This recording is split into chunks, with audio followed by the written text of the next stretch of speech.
Bienvenue dans ce nouvel épisode, une nouvelle série qui va être consacrée à la thématique de l'argent, le pognon, mbongo, money, dinero. C'est vraiment un sujet très important parce que c'est la saison dans laquelle on doit s'intéresser de plus en plus à nos finances personnelles. On ne le dira jamais assez. L'inflation est vraiment constante dans son évolution, dans sa progression, et on ressent l'effet justement de ce développement, enfin du moins de cette évolution de la flambée des prix dans le panier de la ménagère, dans le portefeuille, dans la carte, en tout cas dans notre compte bancaire, et même parfois dans nos tirelires. C'est très compliqué, hein? Les petites boîtes dans lesquelles on met de l'argent parce que, on ne sait jamais, demain après-demain, il peut se passer quelque chose. Et donc, il serait mieux d'avoir un endroit où on peut piocher et pour réagir tout de suite. Ça dépend, une fois de plus, du budget de tout un chacun, du train de vie. Il y a beaucoup de paramètres. Bref, il y a à boire et à manger sur ce sujet. Et c'est la raison pour laquelle on lance cette série de livres qui, justement, s'appelle Finances Tricolores. Et donc, dans ces livres-là, justement, vous allez retrouver le livre « À crédit endetté » et ensuite, le deuxième qui s'intitule « Apprendre à vivre en dessous de ses moyens » et le dernier qui s'appelle tout simplement « Apprendre à prioriser ». Bien sûr, il y a des sous-titres, mais on va le voir de façon progressive, de façon graduelle, tout au long des webinaires, mais également des podcasts, des échanges qu'on va voir sur cette thématique. Voilà, je suis à la base, c'est très important de revenir un peu sur ça. Moi, je suis à la base un leader civique, donc j'ai fondé avec des collaborateurs une ONG qui s'appelle JM Entrepreneurship, donc qui fait de l'éducation entrepreneuriale pour encourager le développement communautaire aussi bien au Gabon qu'en Afrique. Nous avons mené tout un ensemble d'activités en faveur des femmes, notamment à travers le SFDC, le séminaire des femmes pour le développement communautaire, qui a contribué à l'éclosion de nombreux talents, aussi bien au niveau de la jante féminine que celle de la jante, du niveau de la jante masculine. Donc bref, nous avons contribué vraiment à booster des entrepreneurs, que ce soit des leaders civiques, donc des entrepreneurs sociaux pour certains, que ce soit des entrepreneurs économiques donc, qui ont pu créer des petites activités génératrices de revenus et donc qui se sont développées au fil du temps. Nous avons des témoignages aussi bien en interne, donc au sein de la GM Entrepreneurship, que en externe, c'est-à-dire au niveau des bénéficiaires de l'ensemble de nos programmes, dont le SFDC. Nous avons aussi justement investi de notre temps, de nos ressources en faveur des nécessiteux, en l'occurrence les orphelins. Et donc, vous pouvez le constater sur notre page Facebook GM Entrepreneurship que nous avons vraiment mené des activités dans ce sens-là. Et nous sommes justement reconnaissants auprès des personnes qui ont justement fait montre de volonté à contribuer justement à ce genre de programmes sociaux. Voilà un peu de façon générale mon profil. Et donc, effectivement, je suis leader civique. J'ai bénéficié de certaines distinctions par le département d'État américain via l'ambassade des États-Unis au Gabon, notamment via le programme IVLP, International Visitor Leadership Program, mais aussi à travers le YALI, donc Young African Initiative Leader. Waouh, ça fait longtemps que j'ai prononcé ça. Alors, j'ai même l'impression que je me suis trompé. C'est Young African Leaders Initiative. Ouais, c'était un programme qui a été lancé par l'ancien président américain Barack Obama. Bref, tout ça, c'est de la littérature. C'est lié vraiment à mon engagement civique, associatif. Et voilà, j'ai plus ou moins produit un certain nombre d'ouvrages et de ressources dans ce sens-là. Mais aujourd'hui, à travers cette nouvelle série sur JM Podcast, je me penche sur la question de l'argent, donc de la gestion financière et particulièrement des finances personnelles qui font, ces deux sujets font écho tout simplement à la grande thématique de l'éducation financière. Oui, nous en avons besoin. Et on ne peut pas disposer par exemple d'un téléphone qui nous coûte de l'argent, avoir de la connexion Internet qui nous coûte de l'argent, se déplacer, donc bien sûr, soit avec son véhicule ou en transport en commun, qui nous coûte de l'argent, Manger, bien sûr, il faut se restaurer. Donc voilà, il faut certainement s'arrêter à un restaurant ou un fast-food, quel que soit l'endroit, selon les besoins des uns et des autres, et dépenser de l'argent. On ne peut pas se rendre au travail.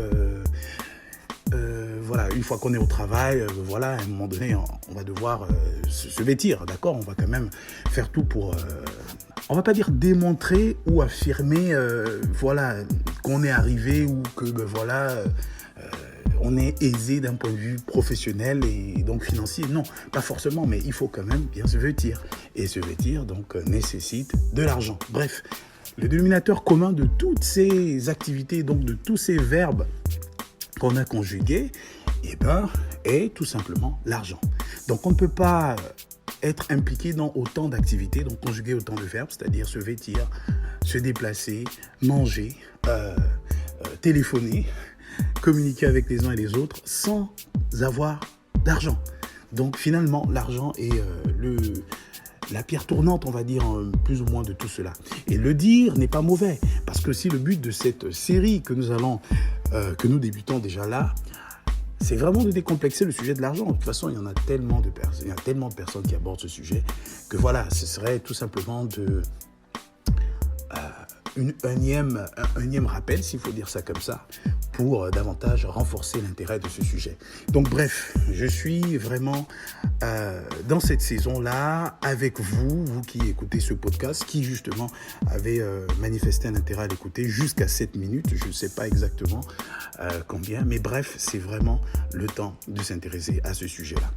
Alors, d'où me vient justement ce déclic? Mais il vient vraiment de très loin, mais c'est parce que avec le temps, voilà, il y a certaines péripéties et je vais m'abstenir d'aborder certains aspects qui sont bien entendu clairement exprimés dans le livre, mais dans le livre à crédit endetté ensuite, bien sûr, j'aurai le temps de revenir là-dessus. Mais il faut dire que avant, lorsque j'étais, on va dire, 2015, il me semble, parce que tout part de là, au commencement était une expérience, parce que je pars du principe que ce serait bien justement d'aborder des sujets du vécu. Et tout ça justement est lié à une expérience qui met un peu en exergue une ignorance en matière d'intelligence financière, une méconnaissance de la gestion budgétaire. Et donc justement, tout commence lorsque j'étais encore étudiant, en fin d'année, donc je passais une licence au Gabon, à l'université Omar Bongo, en particulier une licence en anglais, donc au département d'anglais.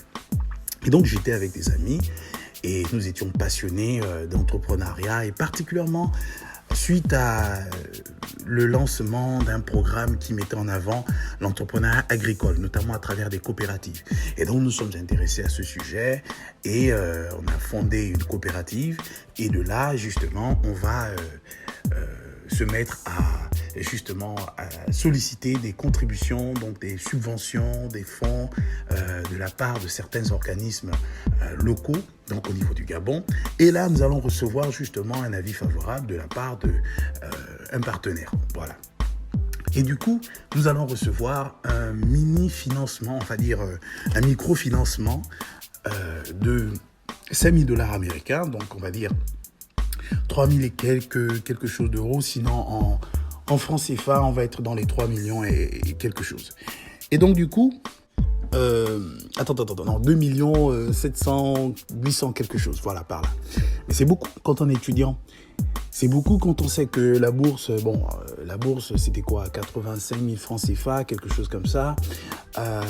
C'est intéressant.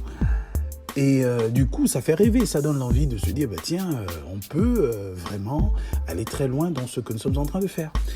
Alors, on s'entendait bien jusque-là, comme j'ai l'habitude de le dire, pour toutes celles et ceux qui ont participé à mes formations ou à mes séminaires, etc. Du coup, on a reçu les sous. Tout allait bien avant, mais à l'approche de l'arrivée des sous, donc, on a commencé à constater certaines tensions entre nous. Et nous qui pensions que nous nous connaissions très bien. Alors, une fois que les sous sont arrivés, on a réparti les enveloppes pour l'achat du matériel, pour la gestion de X, Y choses. Et voilà, tout a volé en éclats. Nous nous sommes séparés parce que lorsque l'argent arrivait, Eh bien, certains ont commencé à parler du grec, l'autre du chinois, l'autre du japonais, l'autre du turc, l'autre, etc., etc. On ne se comprenait plus.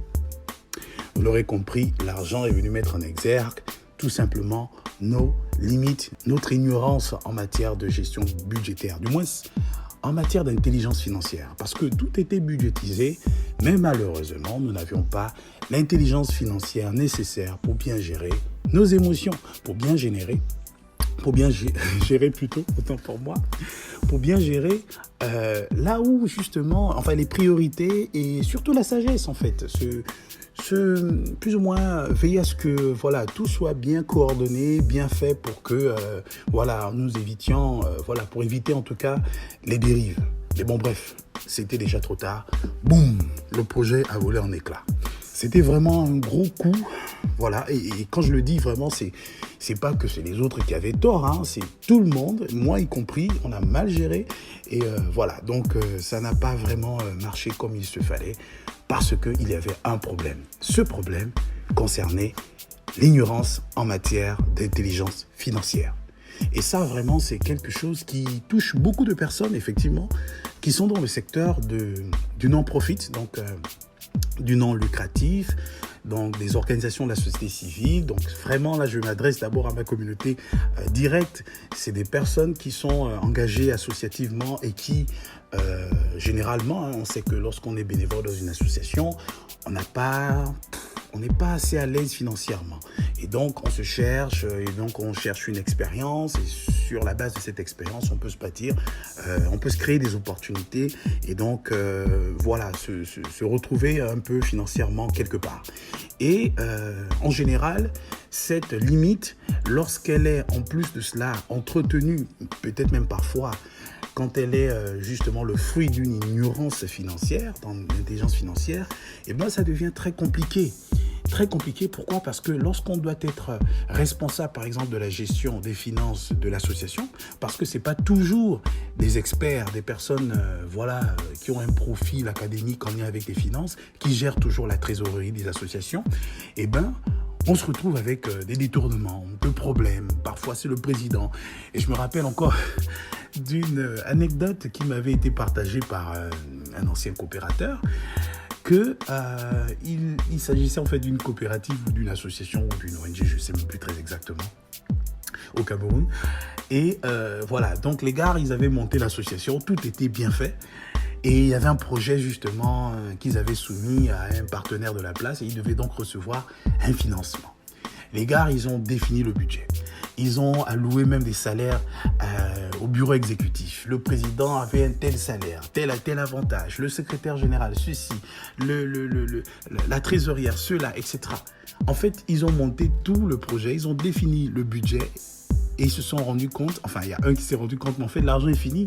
Et l'argent a été déjà attribué, alloué à quelque chose, à ce pourquoi justement le projet n'a pas été alloué à ce à quoi le projet était alloué, a été soumis en fait. En gros, les gars se sont payés, les gars ont fait tout pour empocher les sous, et ce pourquoi ils envoient le projet n'a même pas fait l'objet d'une budgétisation clairement établie. Les gars ont détourné l'argent avant que l'argent n'arrive. Et ça, justement, ce sont des histoires, ce sont des faits en fait qui dénotent un peu la limite, la carence au niveau de l'intelligence financière de tout un chacun. Ce n'est pas un problème, ce n'est pas un sujet de culpabilisation, non. Bien au contraire, c'est surtout censé nous interpeller et donc nous amener à prendre conscience que il y a un problème peut-être quelque part. Si on ne doit pas se culpabiliser sur le sujet, on doit en revanche se responsabiliser, c'est-à-dire prendre ses responsabilités, trouver une solution et se dire, il y a quelque chose qui doit changer. Donc là, vraiment, ça concerne les acteurs du secteur associatif, mais ça concerne aussi les personnes, les entrepreneurs, les personnes les ménages. Et là, vraiment, c'est la chose la plus, on va dire, sensible, la plus importante, parce que la première entreprise d'une personne, ce n'est pas d'abord une entreprise morale, physique, avec des gens, etc. Non, c'est vous, votre vie. Votre foyer, votre ménage. C'est là, il faut apprendre à gérer. Bref, on ne va pas aller trop loin. Cet épisode, en gros, c'était vraiment pour planter le décor, expliquer pourquoi il est important de s'intéresser à la thématique de l'éducation financière. Ça concerne tout le monde.